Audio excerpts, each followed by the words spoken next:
I am Red Cyclone! Aria!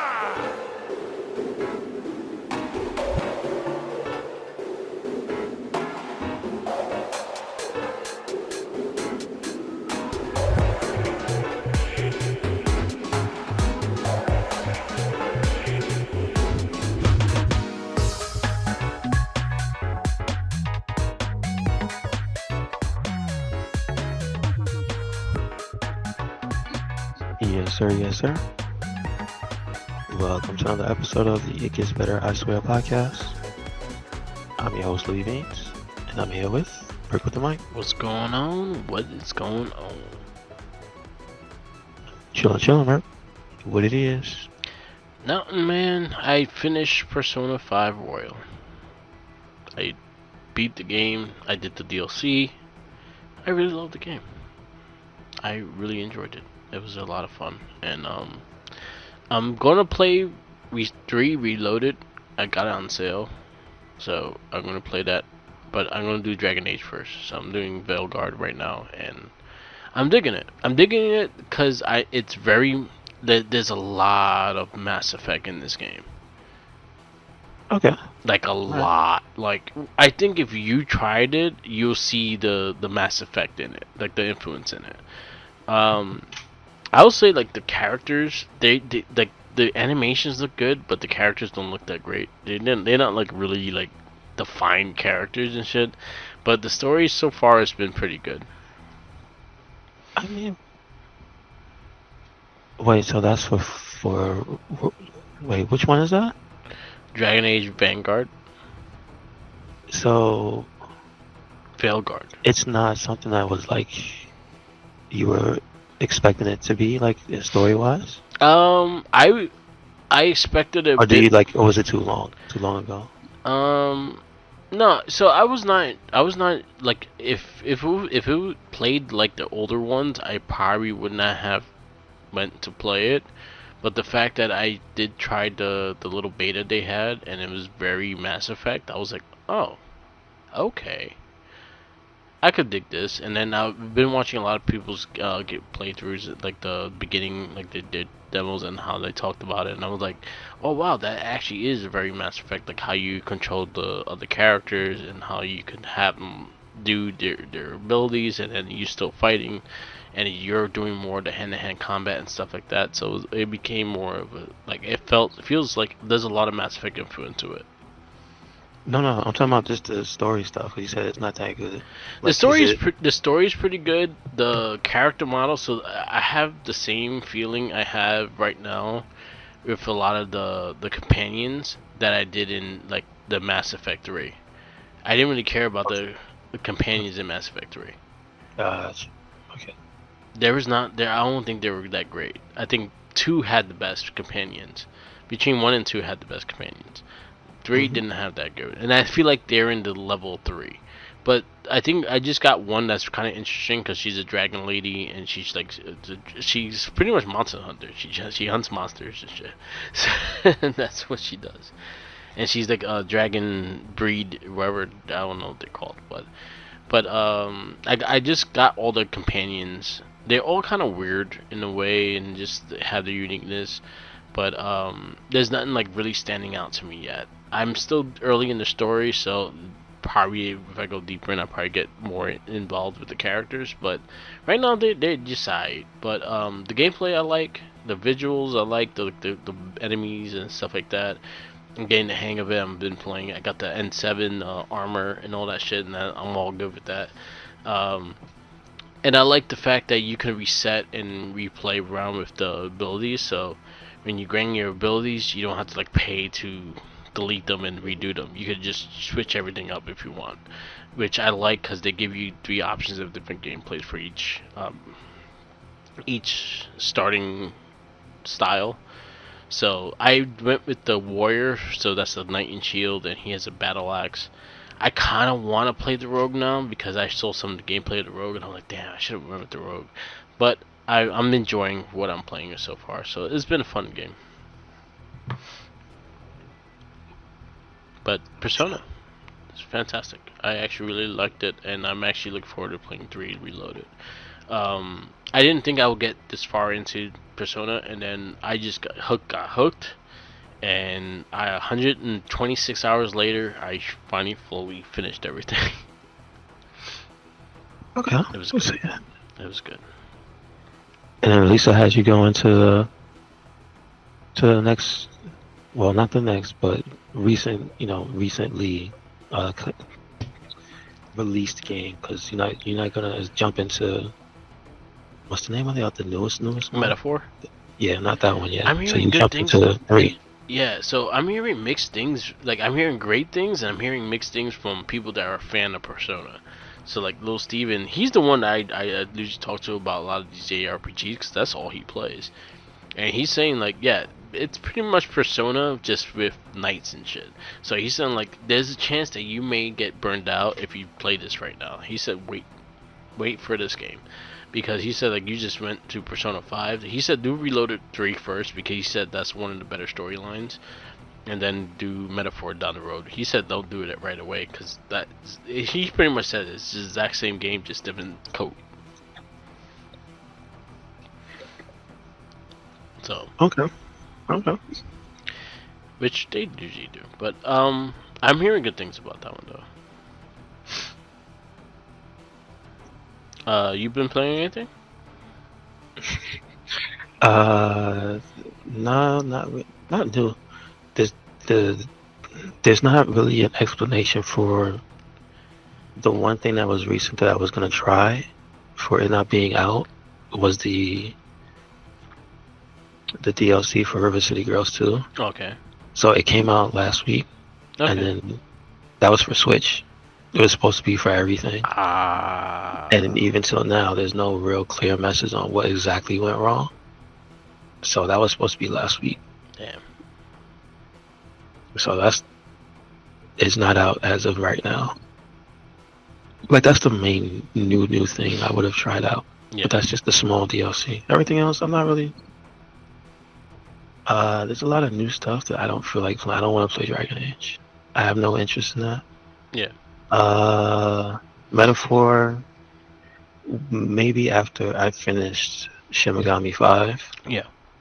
Because I only want to play, like you with Persona, I don't want to play too many RPGs at one time. Yeah, and they're all very similar to each other, like the gameplay wise.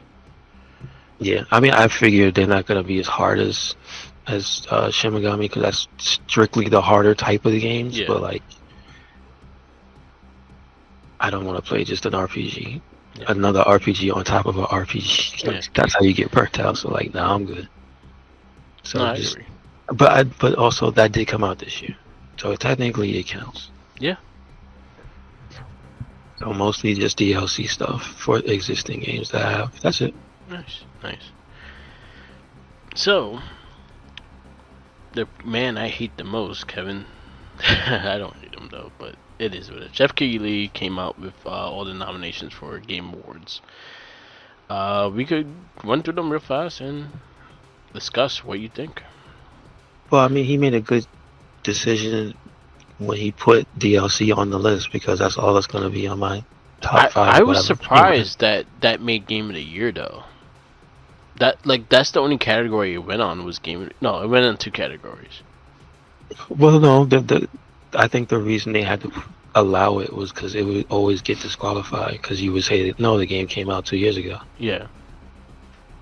When, again, like you was talking about Elden Ring. Yeah. That's pretty much a whole game right there. So I think they figured they're not all just a t-shirt. You know what I mean? So yeah. That's probably about it that I saw that was like, oh, that's interesting. So I'll go into some of the categories that we'll probably know, and then we see what's in there. Esports teams, I have no clue of any of these people. You probably do or don't. I don't know. EF Athletics, I don't care. Esports, I don't care. Do you care about esports? It's not. You mean like the category itself? Yeah. Category. It doesn't have enough stuff in it for me to care about, because I don't think they include fighting games. No, Thing? that's a separate category. See, that's the whole thing. So not really. I don't watch that. Best sports and racing. The one thing I saw that WWE 2K24 actually made it, and I'm actually happy about that because this was probably one of the best versions of that game. I'm a little disappointed that NCAA football did not make it into this one. But other than that, like, I think FIFA's FC25 is gonna win it because they literally. Actually, no, I heard 2K25 is like probably one of the better ones this year. But we'll see. Best sim and strategy. Best family game. Family games is Astrobot, Princess Peace for Showtime, Mario Party Jamboree, Legend of Zelda Echoes of Wisdom, and Plucky Squire. Plucky Squire was actually a very cute game. I actually finished that and platinum it. It was actually really good. But I think Astrobot's winning that one. I have no. No recollection. I don't. Yeah, no, I don't play any of those. Then best community support, you have Baldur's Gate, Final Fantasy 14, Fortnite, Helldivers 2, and No Man's Sky. I don't know none of those. Well, I know what they are. I just nope, none of those. Alright, best fighting game. Dragon Ball Z Spark Zero, Grand Blue Fantasy vs. Rising. Harry Bogart. That's all I got. Marvel's Capcom Fighting Collection, Multiverse, and Tekken 8 are the categories. Is it? See, it's kind of blowing my mind that Tekken 8 is a 2024 game. Like, oh yeah, it is. Came out like the beginning of January, end of January. So, I mean, if I had to, I would say Tekken 8. But Tekken 8. Of what I have the collection, which I would say buy that. It's good. I think Tekken 8 will win it. I think Marvel's Capcom has a big chance, though.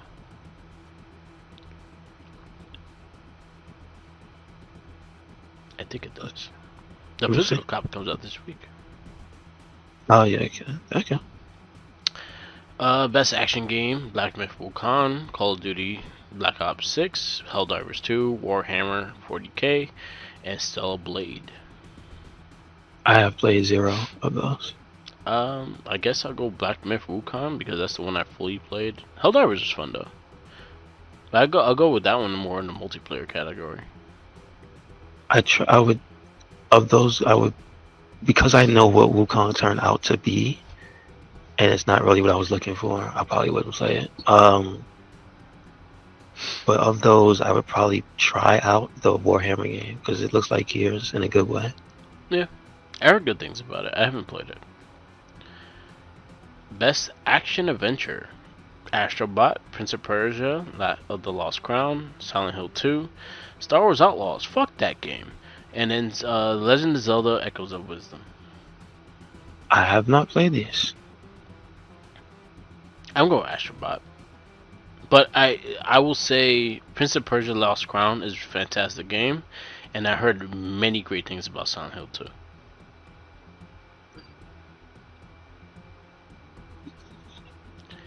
It's a shame what they did to that team that made Prince of Persia. That's all I have to say. It's a very damn shame because that was probably one of their best games that they came out with Ubisoft. That Star Wars game is butt. This a nasty butt. Content creators. Oh, there you go. No. Games for Impact. Best role-playing games: Dragon's Dogma 2, Elder Ring: Shadow of Entry, Final Fantasy 7, Rebirth, Like a Dragon, Infinity Wealth, or Metaphor, Luigi Fantasio.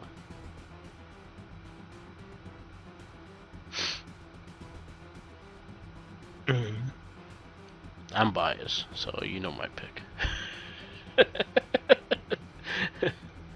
I know they're not winning, but I am biased and I'm going to go for them. I haven't played Metaphor yet. Yeah, true. Rebirth I liked, but I was kind of burnt out by replaying Remake.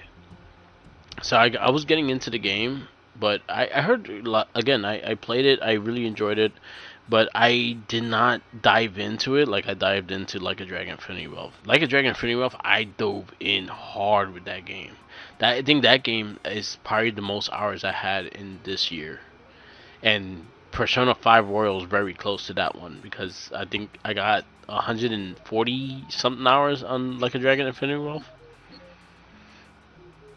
I platinum it. I beat every little cram of that game. But I think I have a big feeling if it's not Final Fantasy 7, it's Elden Ring Shadow of Entry. I mean, if that's all that's on the list, that's all I can pick. Well, Dragon's Dogma 2. No, it wasn't. It wasn't technically played like ass when it first came out. Yeah. Had to do way too much to get it to work right. Yeah. And Metaphor, I will say, that one's a question mark because I have not played that. So I'm just gonna be biased and pick Infinity Wealth for myself. Most anticipated game: Death Stranding 2, Ghosts of Yotei, Grand Theft Auto 6, Metro Prime 4, or Monster Hunter Wilds.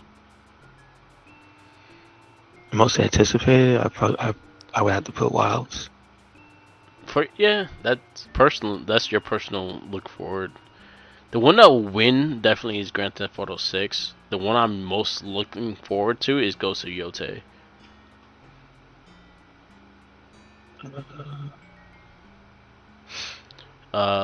Debut indie games: Animal Well, Balatro, Manor Lords, Pacific Drive, and then Plucky Squire. I played Balatro, I played Animal Well, and I played Plucky Squire. Plucky Squire was very unique. It had like the Legend of Zelda, the remake game that kind of looked like a toy. It had that, but also a 2D cartoon thing, and you go into a book, and the book opens, and you come out, and you go into the real world. Then you go back into the book, and it goes into like 2D. It was a very unique game. I actually liked it. Animal Well was like a Castlevania, Metrovania kind of thing, and you were like this little blob. And just the music and things, it was kind of weird. Balatro, if you like puzzle games, that's a really fun game. But I'll go with.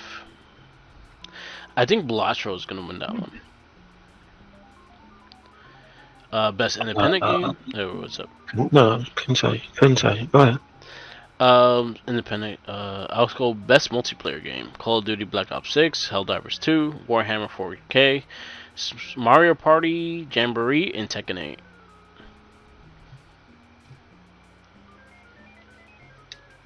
I'll have to say Tekken 8. I'm gonna go Tekken 8 because I'm just biased.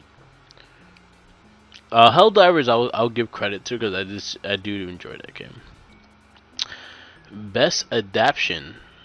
So best video game adaptation to a TV series is Arcane, Fallout, Knuckles, Like a Dragon, Yakuza, and then Tomb Raider: The Legend of Lara Croft.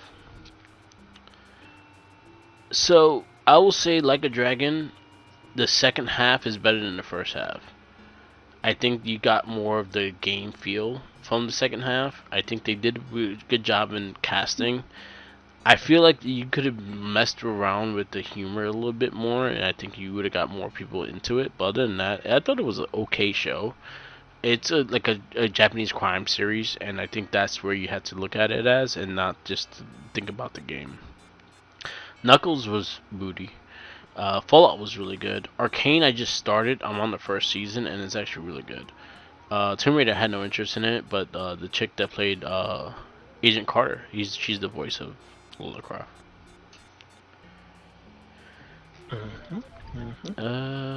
Best audio, best music score, best performance. These are the actors, the voice actors in the show. Let's go. Best game of the year: Astrobot, Balatro, Black Myth Wukong, Elder Ring Shadow of Entry, Final Fantasy VII Rebirth, and Metaphor ReFantasio. Personally, I would say Rebirth, but That's just because I want to play that. Yeah. Get it on PC. See, he would have had his vote if he was on PC already. Mm-hmm.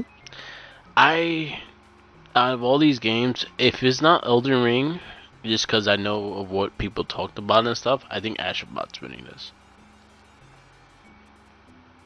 I think Astrobot is probably one of the most creative games that came out this year. I think what they did and what they did with the PlayStation history with that game, it's amazing. And how they just utilize every aspect of the controller to the system to everything like that.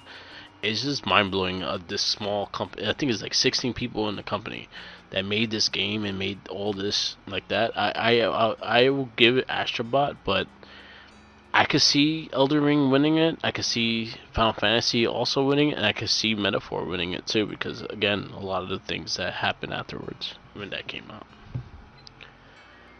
I think that's Atlas, like, fastest selling game. Mm-hmm. So, but that's the preview of the Game Awards. Some predictions, some things like that. I think it's in 2 weeks. No, I think it's in the beginning of December. December 12th. There you go. So, you can vote now on GameAwards.com. So, go vote. I'm going to vote for Infinity Wealth. Just because I know it's not going to win, but I'm going to put my vote in it. That's also another game I forget that came out this year was Infinity Wealth. Because it came out very early this year. Mm-hmm. But, alright. Anything else? What'd you say? Oh no, I told you not just the Mega 64 thing. The fact that it's Metal Gear's. So Kojima put it, I think yesterday or the day before was MGS 2's 23rd anniversary, which is weird. But then today, or I guess it was yesterday, the 17th. Yeah. The 17th, he put that it was Part 3's 20 years. Okay. Exactly. So I'm like, okay, that's cool. And I mean, the remake is coming out soon. Yeah. I think early next year? It's supposed to be. Oh, it's next year. I thought it was going to be before the end of the year. No, it's next year. It's like early next year. Gotcha. Is it one of those February games? No. Is that one of those? I think it's in March or April. Okay. I think Monster Hunter and Like a Dragon Pirate Yakuza, I think those sort of February games. I bet you Monster Hunter gets pushed back at least once. Like a Dragon pushed up 2 weeks. Oh, the pirate one, yes. I did see that. They pushed up 2 weeks before Monster Hunter. Because that engine, they know that engine. They're like, God damn. I think they both gonna sell. I think they both do good. That's two different audiences, so it is what it is. Yes. I already have Like a Dragon Pirate Yakuza ready in my system. Waiting for the date now. Let's see. But yeah. But we'll see. Am I get into this movie? Mm-hmm. Let's see what the movie was. Was this 2018's Aquaman's? Yes. Is that lady that pooped in this guy's bed? Yep. Sorry, lady. That's all I know about you. Johnny Depp. That's all I know about you and this movie. She's the redhead lady from Aquaman. This is not Johnny Depp's bed. This is Aquaman 2018, PG-13, 2 hours and 23 minutes. Let's see. Did you see this in theaters? I did not. I did not. I don't like Aquaman. You know, I don't think a lot of people do. Yeah. But they keep making them. They keep bringing it back. The movie wasn't bad though, for what. No, I don't mean the movie. Yeah. I'm just talking about the character. You know what? He has a fan base. He has a big fan base. I don't get it. Never liked the character. Every character deserves to live. Except for Aquaman. I don't know. No, he deserves to swim around out in the ocean. I don't. Keep his ass in the ocean. It's just why they keep putting him in the spotlight. Anyway, this was directed by James Wan. Yes. Do we have any other features from this guy? He did. Director wise, let's see where he directed. He directed.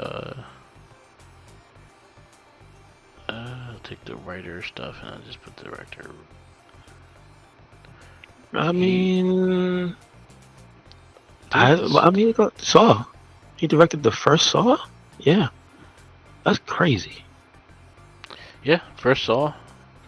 Dead Silence. He did Insidious. That's why he had Patrick Wilson, because he has Patrick Wilson in all those damn movies. He did Furious 7. I'd have to see either. That is the one after. Oh, I definitely did not see this one. Okay. I think Cena's in that one. Is Cena in this one? Paul Walker's in this one. I think that's when before he passed away. It's probably a flashback. Oh, okay. I don't know.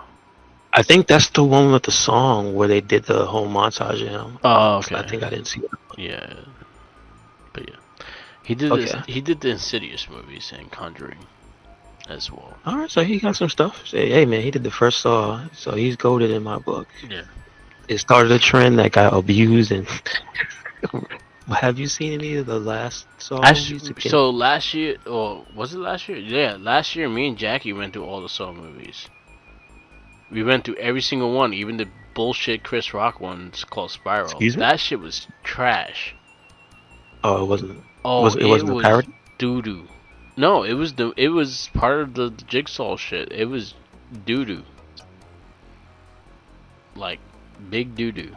Did they have a quality dip, or was it just somewhere good? I will say that Saw 2 is my favorite. I like Saw 2 more than all the other ones.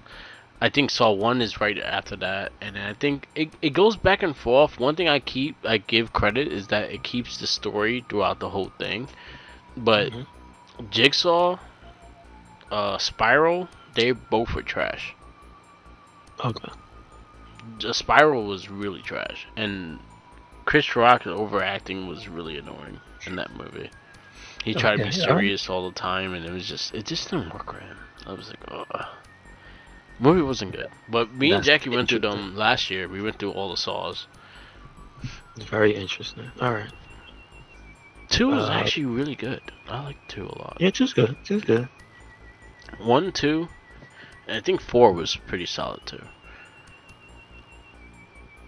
Are there only 5 numbered ones? No, there's like 7. 7 numbered ones. Okay. And then it goes to 7, and then it goes to Saw 3D, and then it goes to Spiral, and then it goes to Jigsaw.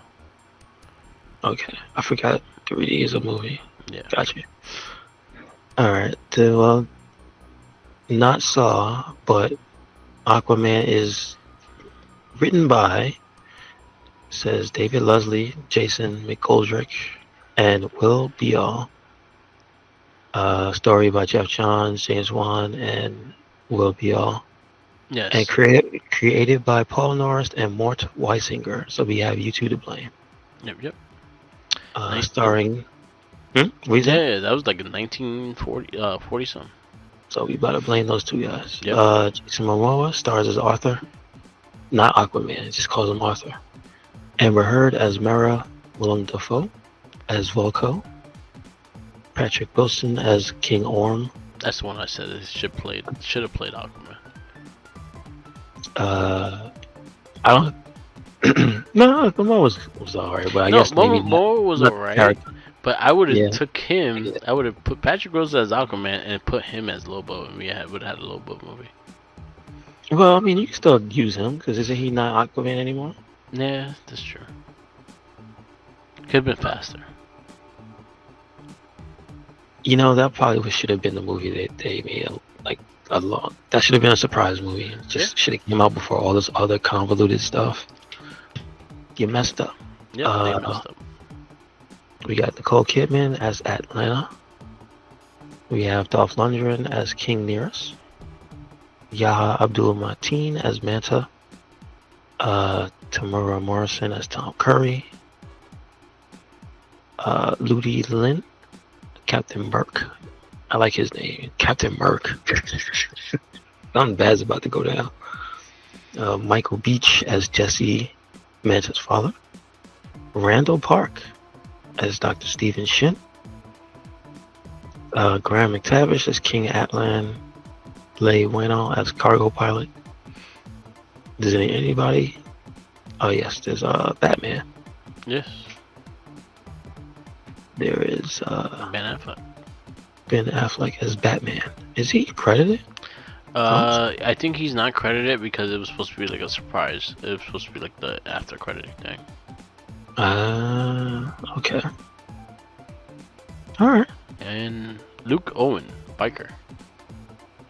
We got Patrick Cox as Cue Ball. There you go. There you go. His name is Cue Ball. Because he's bald. Alright. I mean, it's not really that complicated, but we'll go to the synopsis. Arthur Curry, the human-born heir to the underwater kingdom of Atlantis, goes on a quest to prevent a war between the worlds of ocean and land. I would like to say he is never actually successful, because every time I see Aquaman, that's the same thing he's always trying to do.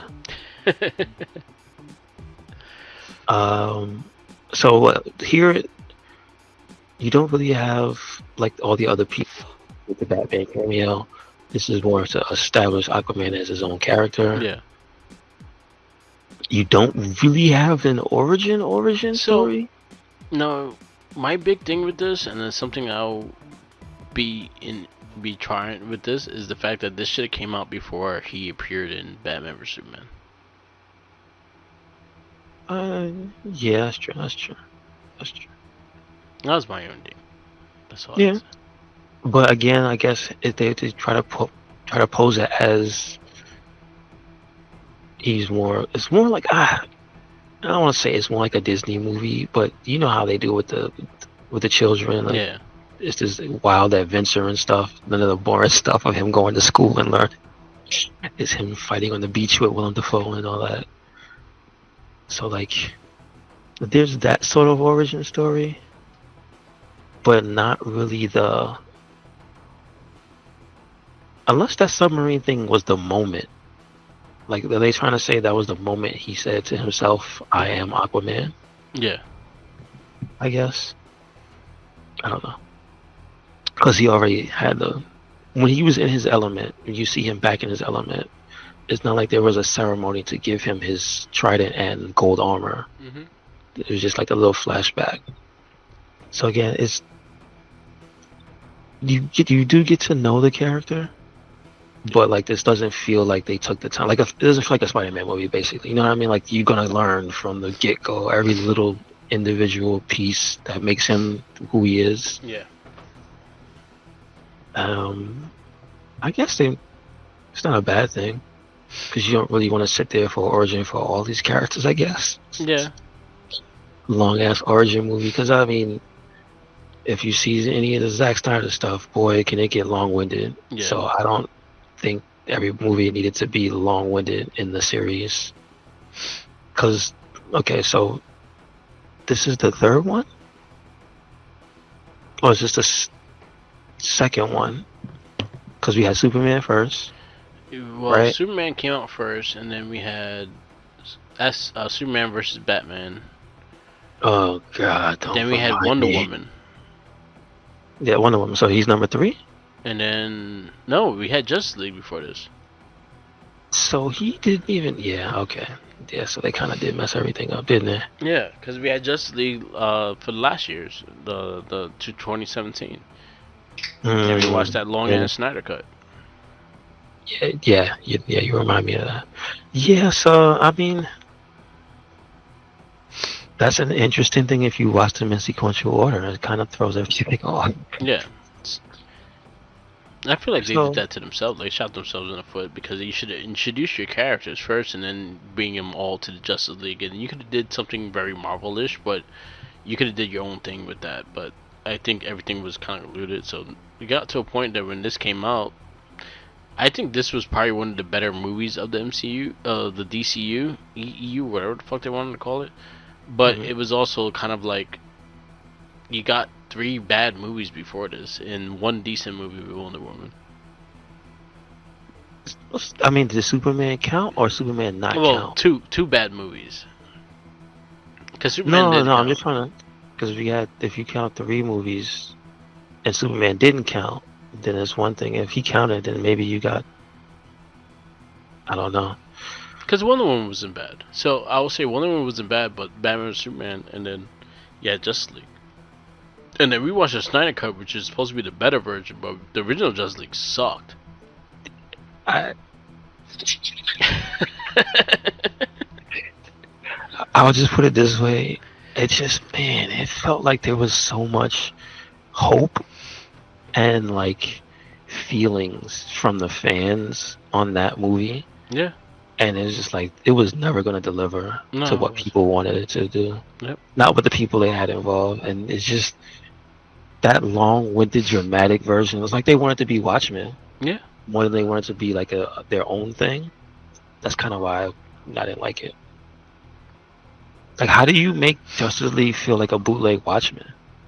When I should be thinking, man, the Watchmen are bootleg Justice League. You know what I mean? Just based on popularity. Because of the director you had. Just try to just create what he did before.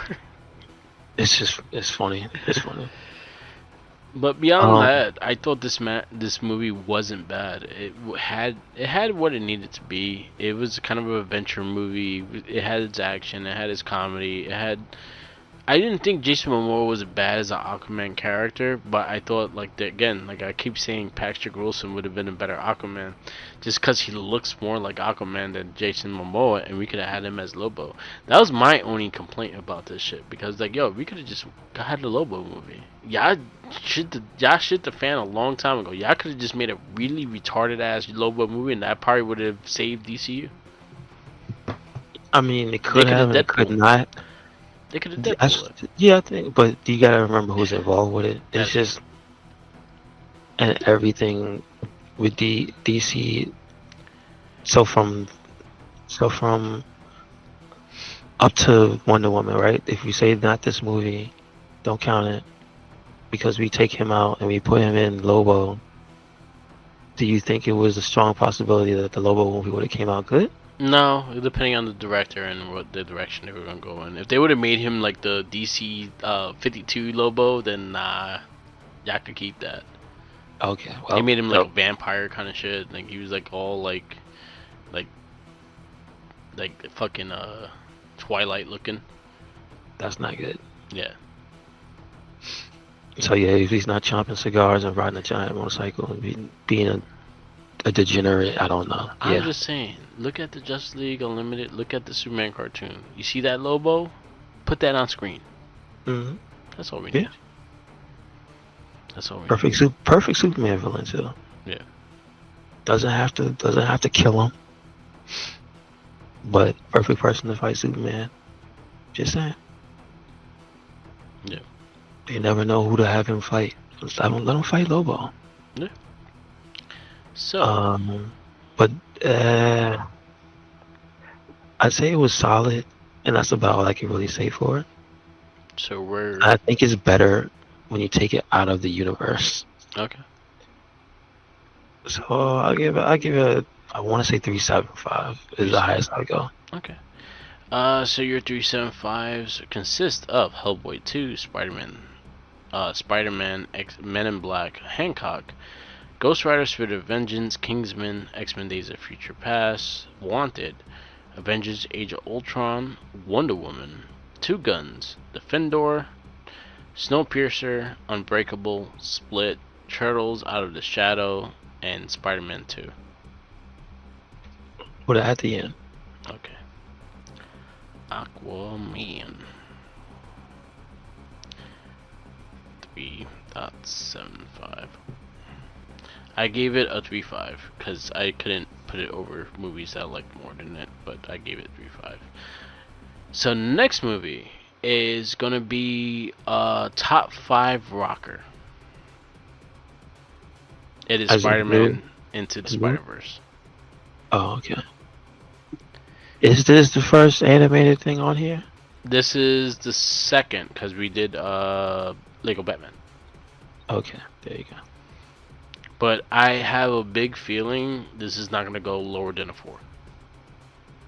Nah, not for me. I think this is a 5 for me. Like, I could say the review of it now is a 5 for me, and right now, just because I love that movie. I love that movie very much. Why can't Sony do all the other movies as much as they care for that movie? I don't know, but they love that movie, and I love that movie. So, Spider-Man Into the Spider-Verse is our next movie, and then that's wrapping up to 2018. We are done with another year, and then we go into 2019, and I'll give you the rundown of that. And then 2020, a year we tried to forget.